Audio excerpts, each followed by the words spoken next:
ହାଇଦ୍ରାବାଦ ରୁ ଘଣ୍ଟା ବାଜି ଯାଉଥିଲୁ ଆର ତ ଗାଡ଼ି ଚଢୁଥିଲା ଆର ତ ବେଗ ହେଇକରି ଇଆଡ଼େ ଏନ୍ତା ଡ୍ରାଇଭର ଡେଇକି ଡୁକା ଦେଲା ଇଆଡ଼େ ସିଆଡ଼େ ମାନେ ଆରୁ ଇଆଡ଼େ ଲେଣ୍ଟି ଲୁଣ୍ଟା ଗଲା ଗାଡ଼ି। ହଁ ଗାଡ଼ିରେ ଭିତରେ ସବୁ ଲୋକ ଥିଲେ ଆର କାର ବଲଟ ବାହାରି ଯାଇଛି କାର ମୁଡ଼ା ଫାଟି ଫୁଟା ଯାଇଛି। ଆଉଣ୍ଡ ଗୋଡ଼ ଆଉଣ୍ଡଟା ଭାଙ୍ଗି ଭଙ୍ଗା ଯାଇଛି। 70-80 ଲୋକ ଥିଲେ ବାଇଥିବା 25-30 ଟା ବାଇ ଯାଇଥିବା। ଏଇଟା ବାଟ ଆକ୍ସିଡେଣ୍ଟ ହେଲା ଗାଡ଼ି ରିଭର୍ସ ଆସିଲା ବେଳକେ କିଏ ସବୁ ଶୋଇଥିଲ ଆଉ ଗାଡ଼ିଟା ପଡ଼ିଗଲା। କେତେ ଜଣ ଥିଲେ ହେବେ 60-70 ଲୋକ ହେବେ।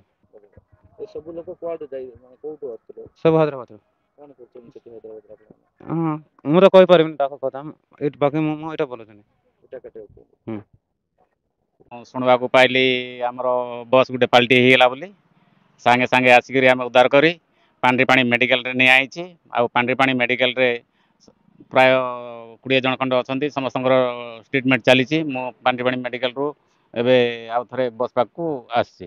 ତ ଆସିକି ଦେଖିଲା ବେଳକୁ ଆକ୍ସିଡେଣ୍ଟ ହେଇଥିଲା ସାଙ୍ଗେ ସାଙ୍ଗେ ଖବର ପାଇକିରି ଆସିକିରି ଆମେ ନେଇକରି ଗଲୁ ନେଇକରି ଯାଇକରି ଏବେ ଟ୍ରିଟମେଣ୍ଟ ଚାଲିଛି ତାଙ୍କର ଆଉ। ବସ୍ ରେ ଶୁଣିବାକୁ ପାଇଲୁ ଆମେ 60-70 ଜଣ ଖଣ୍ଡେ ଥିଲେ ବୋଲି ପାଣ୍ଡିପାଣି ମେଡ଼ିକାଲରେ ବର୍ତ୍ତମାନ 20 ଜଣ ଅଛନ୍ତି। ସେ ଅବସ୍ଥା ଭଲ ଅଛି ସେମିତି ଗୁରୁତର କାର ପାଟି ହାତ ଗୋଡ଼ ବାଜି ଯାଇଛି ଖଣ୍ଡିଆ ଖାବରା ହେଇଛନ୍ତି କିନ୍ତୁ ସେମିତି ଗୁରୁତର ନାହାନ୍ତି। ଗୁରୁତର ବାଲା ମାଲକାନଗିରି ପଠେଇଛୁ ବୋଲି କହିଲେ। ହଁ ଲେବର ନେଇକରି ଯାଉଥିଲା।